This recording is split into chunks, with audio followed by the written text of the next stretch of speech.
오늘도 말씀으로 시작하는 하루가 되기를 소망합니다. 이제 우리는 갈라디아서를 덮으면서 다시 한 번 더 갈라디아의 이야기가 어떤 식으로 흘러가는지 좀 살펴볼 필요가 있습니다. 갈라디아 교회의 이제 모습을 봤을 때 보니까 바울의 세력자들이 등장을 하죠. 그러니까 그들이 주장하는 바는 할례를 받아야 한다. 할례를 받아야지 우리가 구원받은 백성이 될 수 있다. 이런 부분들을 굉장히 강조합니다.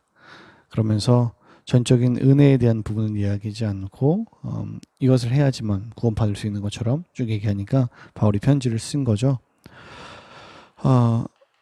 이방 종교와 기독교의 가장 큰 차이가 뭐냐라고 얘기했을 때 이 부분을 얘기할 수 있을 것 같아요.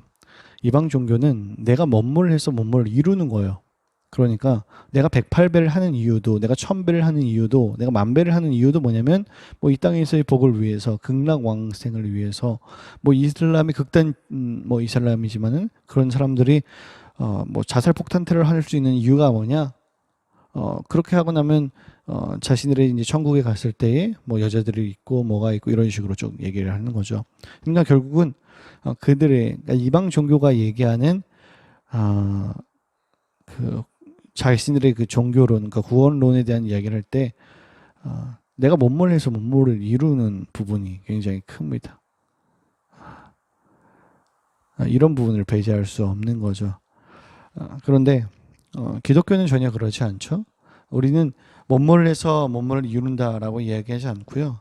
뭐라고 말하냐면 전적인 하나님의 은혜다라는 얘기를 합니다. 그러니까 나는 보잘것이 없어요. 나는 잘난 것이 아무도 없고 그냥 죄인일 뿐입니다. 그런데 그 하나님의 사랑으로서 하나님의 근본 본체시나 동등됨을 여기지 않고 그분께서 이 땅에 내려오셔서 인간의 몸을 입고 뭐 신이 인간이 되었다는 것도 믿겨지지 않는데 거기다 더 어이없는 거는 우리를 위해서 그분을 믿는 모든 자를 위해서 죽으셨다.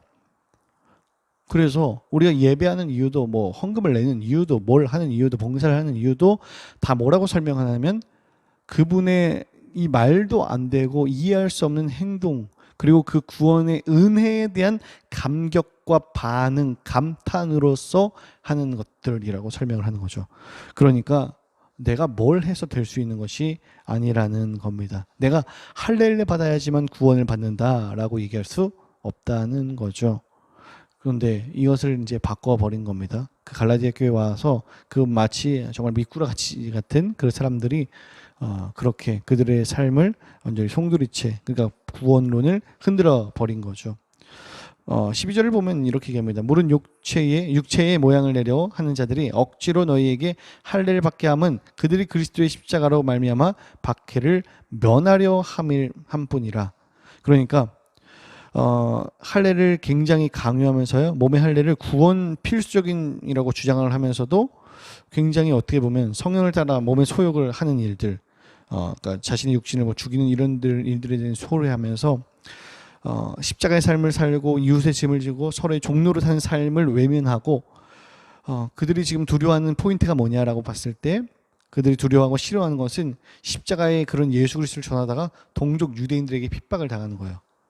그러니까 적당히 섞어서 진리와 섞어서 타협을 하는 거죠. 종교 활동을 하는 겁니다. 자신들의 이름을 멋들어지게 보여주기 위해서 교묘하게 속여서 나가는 거죠. 저는 이거 딱 보자마자 뭐 생각이 났냐면은 이제 3세기에 콘스탄틴 대제가 기독교를 공교화했었을 때 보면은 기독교를 그 국교화했거든요. 근데 국교화한 다음에 거기다가 여러 가지를 짬뽕 시켜버립니다. 그러니까 혼합주의를 해요. 그러니까 어떤 느낌이냐면은 십자가의 모습이 딱 보여지는데 뭐야 하고 자세히 보니까 그 가운데 이게 예수님의 얼굴이 아니라 뭐 소의 얼굴을 하고 있다든지 뭐 이런 식의 모습인 거죠.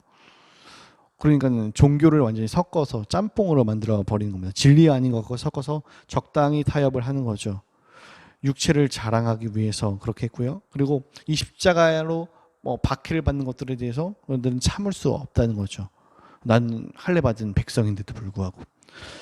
그리고 또한 그들이 또 자랑했던 거 그리고 강요했던 것 중에 하나가 뭐냐면 할례를 자신들의 어떤 성과물로서 자랑하려고 하는 겁니다. 바울은 오늘도 뭐라고 얘기했냐면은 나의 평생 자랑은 주의 십자가로다. 먹보다도 더 검은 우리 423장 찬송에 보면은 4절에 이렇게 얘기해요. 나의 평생 자랑은 주님의 십자가입니다. 이렇게 얘기하고 고백했던 바울의 이야기하고는 전혀 반대로 그들의 자랑이 뭐냐면 그들의 자랑은 할례가 나의 성과물이 되는 거죠. 그러니까 이렇게 볼 수 있는 거예요. 정말 하나님의 은혜로 말미암아 구원을 받았는데도 불구하고 교회 내에서 자신의 어떤 행위를 자랑하는 겁니다. 나 헌금 1,000만 원 1억 했어. 나 대단한 사람이야. 나 이렇게 봉사 많이 하는 사람이야. 나 다른 사람들이 보기에도 그렇고 모든 사람들이 보기에도 나 정말 대단한 사람들이야. 그게 뭘 그렇게 자랑할 일인가. 그런데 지금 이 본문을 보면은 그렇게 얘기하는 거죠. 자신을 자랑하는 겁니다.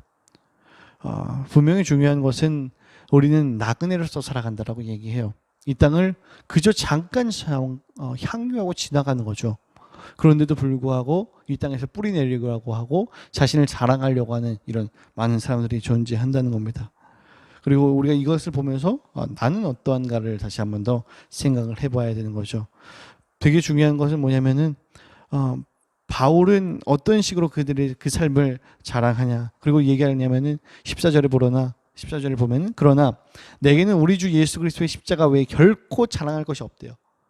그리스도로 말미암아 세상이 나를 대하여 십자가에 못 박히고 내가 또한 세상에 대하여 그러하니라. 우리들의 자랑이 무엇이 되어야 되는가? 나의 평생 자랑은 주님의 십자가입니다 라는 것을 자랑해야 된다는 거죠. 이 부분을 우리들이 좀 잘 살펴봐야 되는 겁니다. 여러분은 어떤 것으로 여러분을 자랑하고 꾸미고 계십니까? 우리 바울의 고백처럼 따라가야 되는 거죠. 나의 평생 자랑은 주의 십자가입니다. 그러면서 17절은 이렇게 얘기합니다. 내가 내 몸에 예수의 흔적을 지니고 있노라. 내 몸에 누구의 흔적을요? 예수 그리스도의 흔적을 지니고 있는가. 그래서 오늘 우리가 아침부터 우리가 이 시간을 또 들어서 다시 한 번 더 고민해 봐야 되는 것이 무엇이냐? 나는 대체 뭘 자랑하고 있는가? 나의 자랑은 대체 평생 무엇일까? 십자가가 내 삶의 자랑일까? 아니면 세상의 것이 나의 자랑일까? 다시 한 번 더 우리는 고민을 해봐야 되는 거죠. 정말 우리들의 평생 자랑이 무엇일까요? 우리는 어떤 할례의 흔적을 자랑하는 것이 아니라 정말 구원받은 그 예수 그리스도의 그 은혜, 그 십자가를 자랑하는 것이 되어야 될 것입니다. 이 땅에서의 명예와 돈과 어떤 성공들, 그것으로 여러분을 포장하려고 하지 마세요. 꾸미려고 하지 마세요. 그래서 바울은 이렇게 계속적으로 고백을 하는 거죠. 뭐라고 얘기하는가? 자신의 평생의 자랑이 예수 그리스도의 십자가인데 자신이 예전에 예수 그리스도를 알기 전에는 어떤 사람이었는가? 세상에서 어떤 지혜자, 많은 것을 가진 사람, 누릴 수 있는 사람, 이렇게 하면서 자신을 뽐내면서 살아갔는데 예수 그리스도를 알고 나니까 이 고귀하고 고상하고 가장 아름다운 예수 그리스도를 알고 나니까 그 전에 자신이 알았었던 이 모든 것들이 뭐냐? 배설물로 여긴다. 그러니까 중요하지 않다는 게 아니야. 그것도 필요하겠죠, 분명히. 그런데 예수 그리스도와 비교하니까, 그 예수님과 비교하니까 이 가치는 형편없었다. 배설물과 같다. 개들이는 처먹는 똥이라고 원어에 써 있어요. 그런 것과 같다라고 말하는 거죠. 전혀 비교할 수가 없다는 겁니다. 예수 그리스도를 알고 나니. 오늘 우리들이 다시 한 번 더 우리들의 삶을 다시 한번 돌아보기 원합니다. 과연 여러분들의 삶에, 아니요, 나의 삶에, 이 안동호라는 삶에 있어서 가장 통틀어서 중요한 것은 무엇일까? 예수 그리스도의 흔적이고 예수 그리스도의 십자가의 사랑인가, 은혜인가? 그분을 자랑하는 인생인가? 아니면 세상을 것을 자랑하는 사람인가? 그러니까 세상에선 딱 두 가지의 종류의 사람밖에 없습니다. 하나는 예수님의 십자가를 자랑하는 사람, 또 하나는 십자가의 사랑을 자랑하지 않는 사람. 여러분은 어디의 삶을 살기 원하시는가요? 오늘 하루의 삶 가운데도 우리는 예수 그리스도의 흔적을 지녔습니다. 그렇기 때문에 내 삶에 누구를 말하겠습니까? 주님을 말하겠습니다.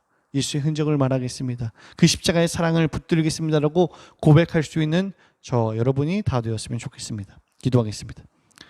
사랑이 많으신 아버지 감사합니다. 오늘 우리들이 말씀을 다시 한번 더 돌아보면서 다시 한번 더 생각하고 살피기를 소망합니다. 내 힘과 내 방법대로 이 땅을 살아가지 않게 하여 주시옵소서. 정말 십자가의 사랑을 온전히 누리면서 그 사랑을 자랑할 수 있게 도와주옵소서.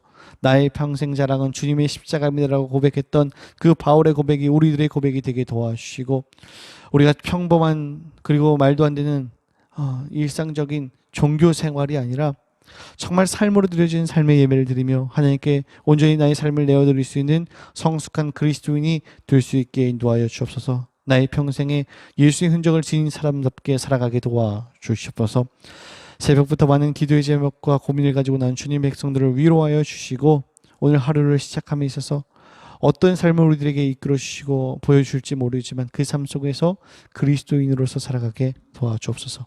감사합니다. 예수님의 이름으로 기도합니다. 아멘.